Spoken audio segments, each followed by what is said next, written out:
Hi guys, so this week's YouTube video is a little bit different. I haven't done one of these chat style videos in a while. Sorry about my grim tree here. It's literally just a tree with lights and one decoration that my mom gave me. We haven't really invested a lot of money into the tree this year, but hopefully it'll grow slowly with time. So I'd like to start this video with a quote, because for me quotes are really helpful in getting to the point and really making an impact on how you feel about a certain situation. I'll be waffling on now for the next 15 to 20 minutes about anger, but I feel like if we start it with a clear point, it will set us up for the conversation, hopefully. So the quote is by Seneca, and it is, "We suffer more in imagination than we do in reality." So that's my quote to begin this video, and hopefully our conversation will back that quote up. This week's video is about anger. So I myself can be quite a hothead or quite a reactive person, even though a lot of people can be surprised by that and expect me to be really zen and always centered. I'm not very like that, or in the past I've been quite bad at reacting a lot to situations, no matter how small or big, and not only allowing myself to emotionally react to things in my life, but to allow them to affect me for way too long. And not only has this affected my life negatively, but it also really affects those that are around you as well. And I feel like lately anyway, I have definitely been really badly affected by the weather, and I have allowed that to really impact my mood, my work, my productivity.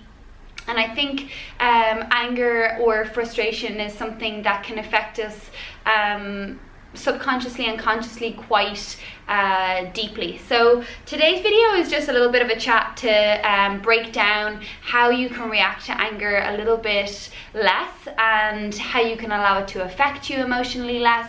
And then we'll finish with just a meditation to center in a little bit, and it's a meditation that you can come back to at any stage. If you want to come back to this video, and you can just skip straight to the meditation. So yeah, basically, like, to begin the conversation, I suppose, when you think about a child or a baby, before they have language, before they get to create stories in their mind or talk about their feelings, you'll notice that a baby will cry and when it needs to be fed or burped, or if it's in pain, like it needs to be burped, sorry. Sorry, I might cut that out. No gassing babies, please. But yeah, so it's really, if we can notice what the difference between, let's say, an adult or a teenager and a baby getting upset or angry is, a baby will get upset and then it'll let it go. You'll never really see a baby cry or be in a bad mood because they fell or they tripped earlier that day. It lasts as long as the physical sensation lasts, usually, and then they forget about it and they move on with their day. Whereas an adult or a teenager, now with language, has the capability of creating a story around that feeling. So my example that I'm going to use today, because I feel like it's one that everybody has experienced. Now if you want to pause the video, and if you'd like to write down an experience that you have had recently that you are angry about, and that you would like to break down as we move through this video and this conversation, then I think that's a really good idea, so that you can use this video to really help you in a real life situation. I'm going to use an example, so if you'd like to pause now and write down your example, that's fine, and then come back in when you've written it down. So my example would be if, let's say, you're either walking, cycling, or driving a car and somebody drives out in front of you. Now this is something that for me, I could definitely see myself getting really pissed off. So let's break down what happens when you get angry. So let's say I'm cycling along and a car drives out in front of me and beeps at me, because I've done nothing wrong. I'm literally cycling along the road. But in Ireland, we all know that drivers and cyclists both do not understand the rules of the road when it comes to cyclists. So a lot of the time I get beeped on for absolutely no reason on my bike, and drivers can be quite aggressive in how they react to cyclists. So recently I have been cycling along and a driver has pulled out and beeped at me and given me like a fright, and I've wanted to just give them the middle finger and get really angry, and maybe I haven't given the middle finger, but I have definitely allowed that anger, even if it's for the entirety of my cycle, even if it doesn't last for the rest of the day. That anger that I have attached myself to will subconsciously affect my day. So the anger comes from the conversation that you have around the incident. So really the incident, the facts are, you were cycling along, the driver came, beeped at you, and wrongly, probably, you were safely cycling, they wrongly pulled out in front of you and they kept going and beeped at you and gave you a fright. Now they are the plain facts. So if you were cycling along and this happens, if you meditate or focus on the actual facts, the anger doesn't arise and it actually goes away really quickly, because you get actually kind of bored of the facts. The anger is around the story. So the story is, I'm really pissed off that I was safely cycling along. That fucking asshole obviously doesn't know the rules of the road. He could have given me a fright and I could have had a really bad accident. And that would have been awful. I then would have been late to work. I would have had an injury. Then what if, like, he just has no idea what kind of day I've had. I'm a yoga teacher, and having a physical injury will really impact my wage, my money, my livelihood. He has no idea of the effect of just pulling out on the road. Now, I'm gonna pause. That is all in your head. They are thoughts, they're not facts. The fact is, you were cycling along, the driver came in front of you unsafely and kept driving, beeped at you and gave you a fright. Now just repeat the facts, the plain facts, the truth, not the narrative, not the story, not your emotions that you are attaching yourself to. And if you can meditate or focus only on the actual true and plain facts, anger just doesn't arise. It might briefly initially arise, and that's not anything to judge. You don't have to be pissed off at yourself for getting a bit pissed off or angry or reacting. But it's basically, we're not judging ourselves for being angry, or we're not judging ourselves for attaching ourselves to our emotions. But we want to be happy. We want to live a life of, life is hard enough. So creating these difficulties for ourselves and these strains and anxieties and worries is something we want to try and move away from if we want a happier and fulfilled life. The fact that nothing is permanent is something that is a really good thing, and I have struggled with this in my life, and I feel like that's a lot of where my anger comes from. I'm angry that things aren't permanent and that I cannot attach myself to anything, and that I'm not really in control of anything. The fact that nothing is permanent is a good thing in so many ways. If everything was permanent and if you achieved your goal and it was yours to keep, then you would have nothing to strive for. You would have nothing to get up for in the morning and keep going and keep progressing in work and growing as a person or in your relationship. And it's then a really good thing as well when it comes to anger, and these things are fleeting and should be fleeting. And the good thing is that these things do not have to last unless we choose for them to last. So you're basically choosing how long this anger is going to last for. And again, this is something that I have struggled with myself, that it's my choice that I'm angry, and that makes me even more angry. It's kind of, you don't have the excuse that, I'm really unlucky and blah, blah, blah. Even if there are people, this is kind of, this example of somebody driving out in front of you is a pretty mundane thing to get angry at, or it might not be, you know, there might be people who are angry about much more drastic things, like perhaps you're angry that you just heard of somebody getting sick and that you love, and this is something that you're really angry about. It's not fair and you don't want it to be your reality, so you get angry about it and you resist the reality, and it's almost like you feel you have control over it because you have control over how you're thinking, and you have control out of the anger, and you feel like that's helping in some way, when really you're actually just wasting the time that you have. So let's say you've had really bad news about a dog that's really sick and is going to die. That upset or that anger can be removed if you focus on exactly where you are. The anger is about what is coming in the future. It's not actually about where you are. So obviously there is room to grieve and to be upset about things, but if we can come away from the expectation of either something bad happening, the expectation of failure or worry or money trouble or death or sickness. These are all things that are in the future, or if they're not, being angry does not help them. So let's say money trouble, like I've had recently things that I've been really worried about in work, and things that aren't failing but are not going as I would like them to. And actually the anger and the anxiety that lasted for about a week recently was really bad. I was taking it out on the people around me. I didn't want to talk about it. It was just festering inside me and getting worse and worse and worse as time went by.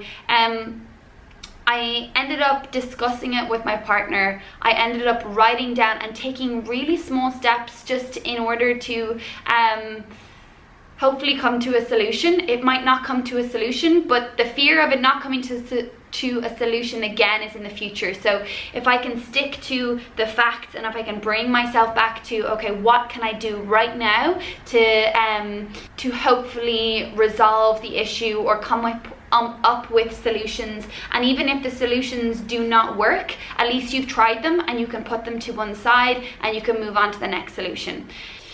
So I'm hoping that if you could apply the sticking to the facts process, if you can apply this to the next time you are triggered and getting angry or frustrated, if you can meditate on the actual facts, and if you can come back to the present moment, that most of your anger resides in either the past, the future, the narrative. And if you don't give yourself space to focus or meditate on the narrative, then you'll be able to focus on the facts and you'll be able to let go of them a lot quicker.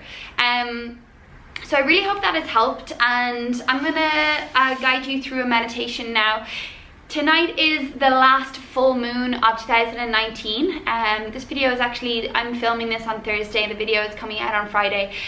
So last night will have been the full moon and the last full moon of 2019. So I feel like this is the perfect time to let go of things that no longer serve you and make space for all that we want to cultivate for the end of the year and the beginning of 2020. I'd like us to meditate so that we can give ourselves the space to be open and receive what we deserve, what we cultivate, and hopefully everything that you've been working for in 2019, we can allow ourselves to receive. So I'd like you to find a comfortable seat. You can sit up nice and tall through the spine. I'd like you to stack shoulders over hips, a slight anterior tilt through the pelvis, so a slight lean forward, so that your shoulders are over the hips. You can rest your hands either on your knees. I'll move back a little bit. Rest your hands on your knees, or maybe one hand on top of the other on your lap. Sit up tall through the spine and close your eyes. I'd like you to take a full deep inhale through your nose. Open the mouth and let it go audibly. One more time, inhale through the nose. Exhale, open the mouth and let it go.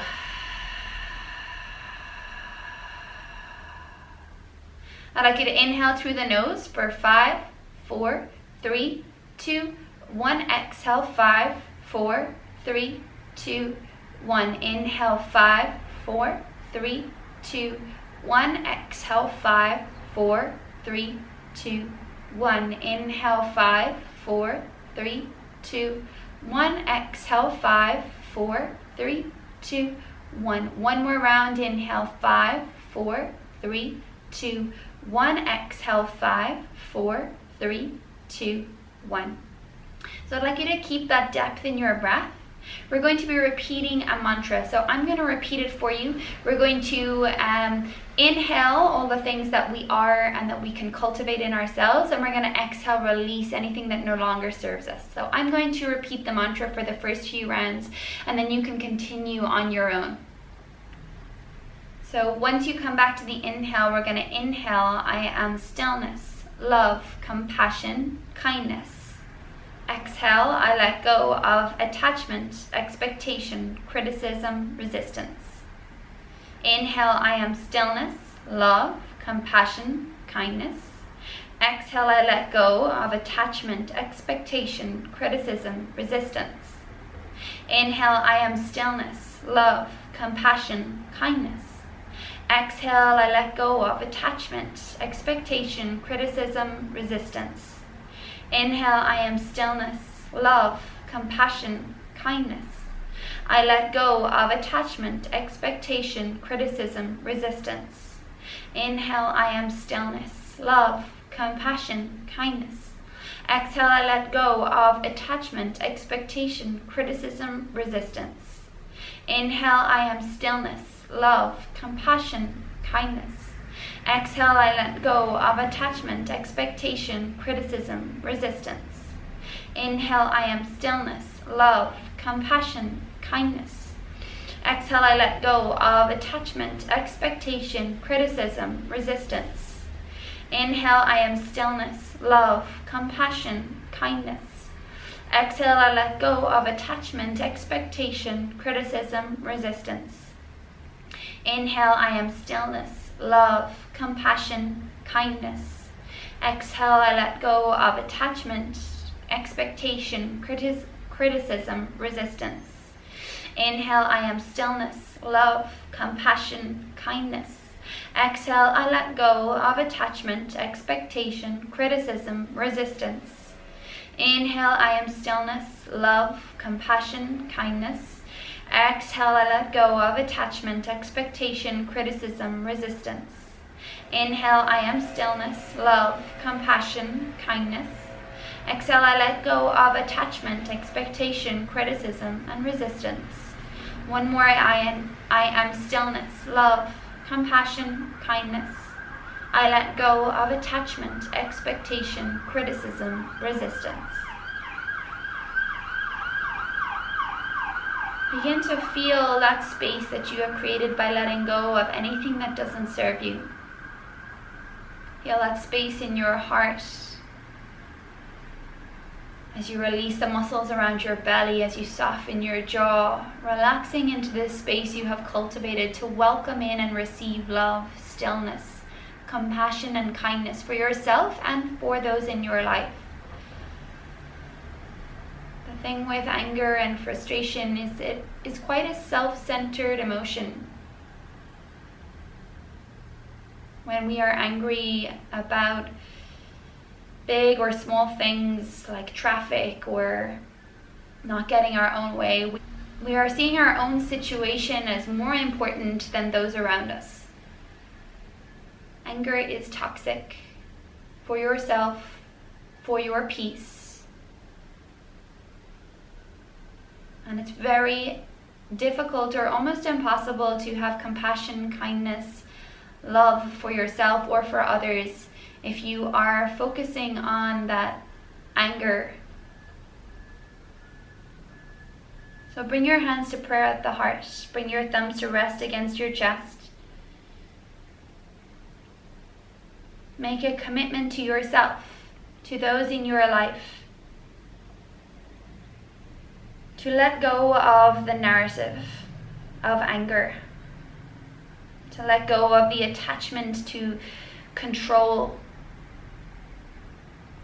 the expectation of what you think you deserve, what you think is fair. Come back to your truth. Come back to acceptance. And as you open and receive love, allow the light of love to enter.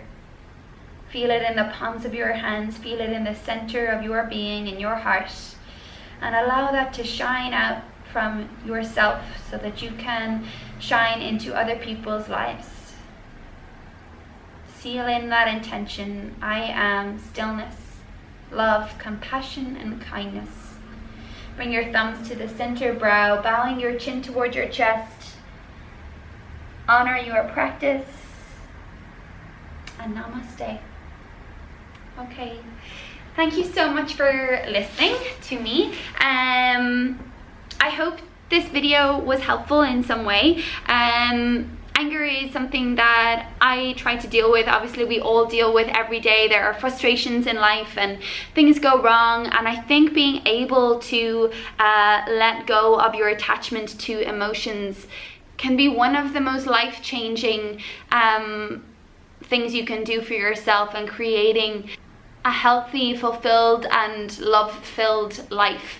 So yeah, let me know if you found this video helpful, and I always enjoy these chat style videos.